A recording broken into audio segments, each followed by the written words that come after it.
Let's talk September. I'm soon to be querying. This would be such a good clip for my intro. Wild. How the time flies.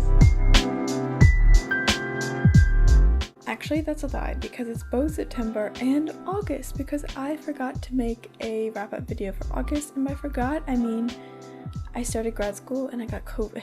So yeah, we're just gonna do a double month wrap-up. And I think my cat is about to make an appearance. Hi, Lark. Hi. Do you want to say something? No, I don't think so. So much has happened. So many side quests. And I actually have books to present this time. And I also have writing projects to update you on. It's all very exciting. I've done a lot of things in the past 2 months, and we're going to talk about them in 3 sections of this video.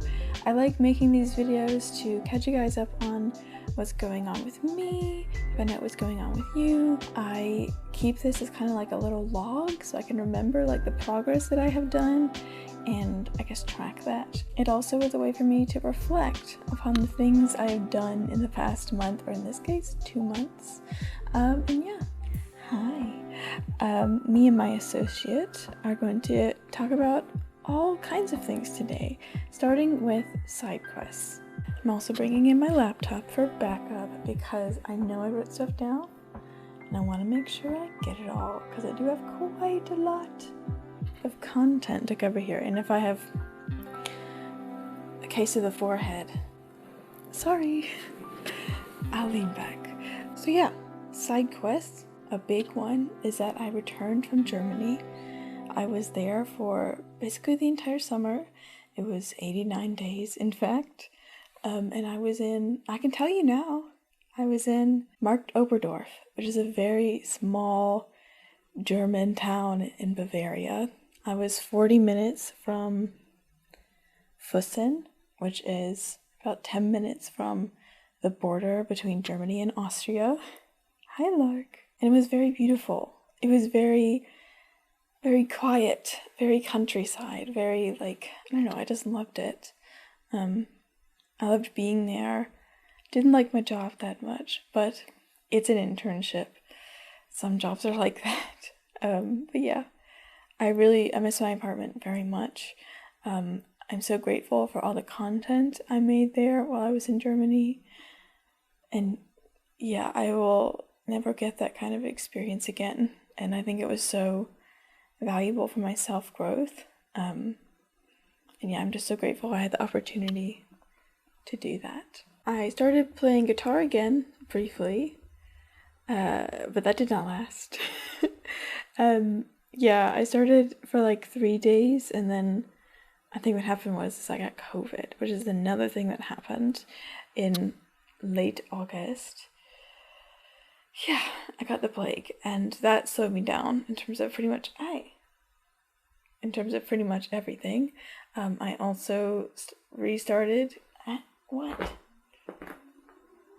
I also started my second year of grad school, so that slowed things down as well. But in general, they've been like positive No, the COVID was not a positive development, but starting grad school has been really positive, even though things have been getting a lot busier. That's just the way it goes. I started a pottery class, which is very deeply connected to Project Faye right now. And I like it. It's very hard though. I'm doing wheel throwing. It's difficult.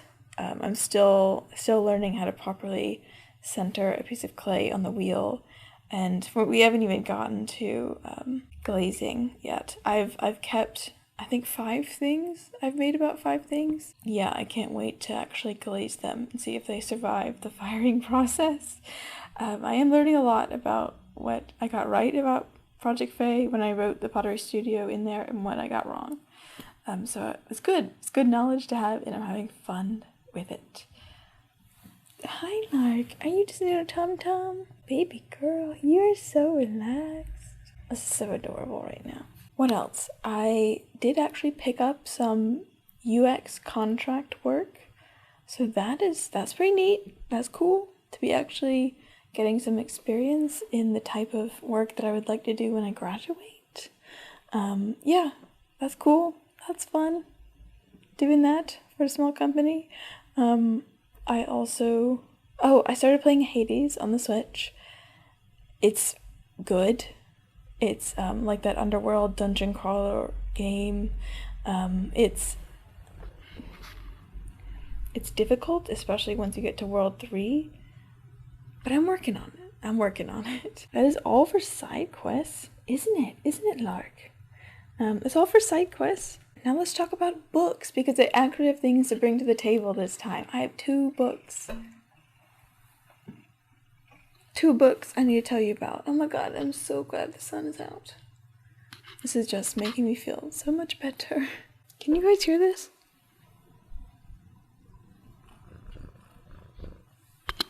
She's purring a lot. For the book category, the reason I don't often have things to include here is because I only put books here that I would 10 out of 10 recommend. Your next book should be one of these. Like, only books that I would consider new favorites, or ones that would, like, really were like the highlights of my year. So I get two for August and September. The first is Tress in the Emerald Sea by Brandon Sanderson. And now this is my first Sanderson book, and I found it to be very good. It has the whimsy and hilarity of Peter and the Starcatchers, but not the short chapter lengths. It's very like quippy writing, very whimsical, very imaginative. It's about this girl Tress who lives on a like bleak island. It might be called the Rock. Don't quite remember. But anyway, she leaves to go save her best friend, who she kind of has a crush on, from this evil sorceress. And to do that, she has to cross many seas, including the Emerald Sea and some other ones. And so basically what's cool about this book is that there is a spore-based magic system.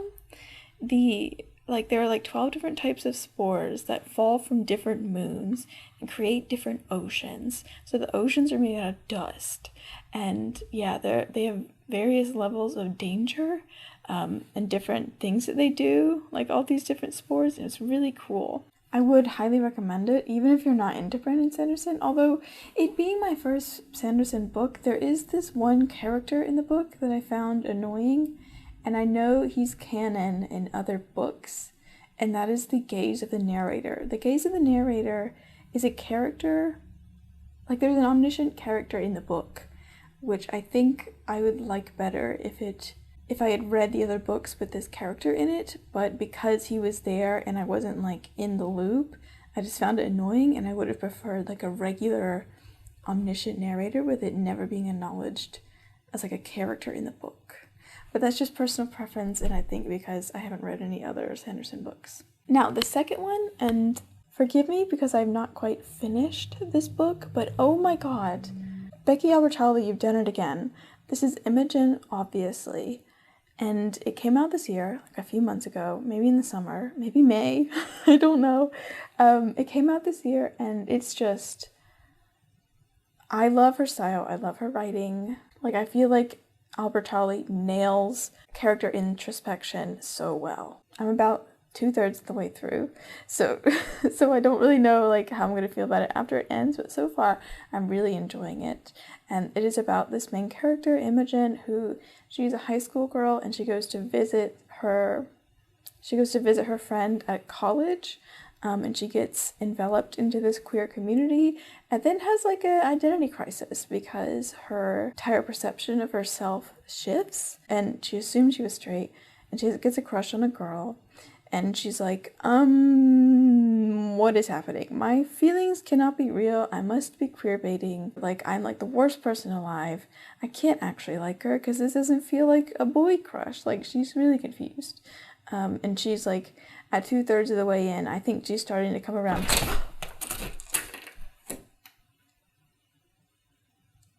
Are you good? If you couldn't see that, she just like half fell off the ledge, but she saved herself. That was a little frightening. What was I saying? Yes, about Imogen. And I really like the progression from, like, the way, like, Imogen's thought process evolves and, like, how she navigates these new feelings of her. I think it's really good representation to see. And I also know it's commenting personally on Becky Albertalli's like forced coming out by the media. A similar thing happened with one of the main characters from the show Heartstopper, the actor. He was also in a way forced to come out for being like it's a very sticky topic that this book addresses, like when people put out content and they appear to be straight cishet and then later are criticized for, and then people get mad at them because they're like, you wrote something queer, or like you acted in something queer, like you're stealing from queer creators, from other people who could have had this opportunity, or like you shouldn't have wrote that because you're not queer. And then these creatives, these actors and these writers and these other people come out and they're like, oh, you're just doing it because, oh, you're just doing it for clout, or you're just doing it to like cover your ass. Like, it just makes you so frustrated. I think we should just let creators exist as they are and not pressure them to come out or make assumptions about their identities based on any content or material that they act in, create in, or otherwise are a part of. And that's where I stand on that. Anyway, it's a really good book. I would highly suggest it if you were looking for queer YA by romance. And now for writing, which is, I think it'll be the shortest part of this video because I don't have much to update you on for Project Popstar or Project Fae, or even Seaside. Like, they're all pretty much at the state they were when I gave my last update. All of my writing has been slow since starting grad school again and getting the plague and just being suddenly very busy again. And I know it's not an excuse for not writing, but I do take the excuse to not write because, yeah, it's just hard. It's just hard. And going from, it was a very large shift from being in Germany. I spent my time very differently there versus how I spend my time now. But look, I'm getting back into the swing of things, making videos. I have posted a bunch of live streams, scheduled them. I'm going to do at least 6 in October, Tuesdays and Fridays. So turn those notifications on so you get them. And you should come join me for writing sprints. It'll be a real good time. But I did get a tapestry for Project Fae. You can see that in my last video where I opened it up. It's not in this video. I'm looking at it right now. It's not in this video because I wanted a cozier vibe. And I also like it when Larka joins me. Oh, she looks so freaking cute. She's so precious. But I'll just tell you where I can update you where I'm at in Project Fae. The current document is around 64,000 words, and that includes the outline. So I'd say I'm around 53,000 words for that. And I'm this close to the midpoint. This close. I'm working on it. And for Project Popstar, which I have been dabbling in, trying to like get like a good chunk done. That outline and document total is 25,000 words, and the outline is 4,000. So I got a good chunk. I would say I'm in the like call to action chapter, which is chapter 4. That's where I'm at for all my writing projects. Still querying Seaside, as is to be expected in this querying market. But that's a topic for another day. And finally, I'd like to know what you've been doing over August and September. Was it really busy for you? Did you start school again? Any big life updates to tell me? Favorite books? New projects? New stages of writing? Stages of being? New pets? Let me know in the comments down below. Subscribe to follow my writing journey. I am, like I said, writing 3 projects right now. One of them's gonna hit. One of them's gonna do something for me. I believe it. I'm manifesting it. Thank you guys so much for watching, and I'll see you in the next one. Bye!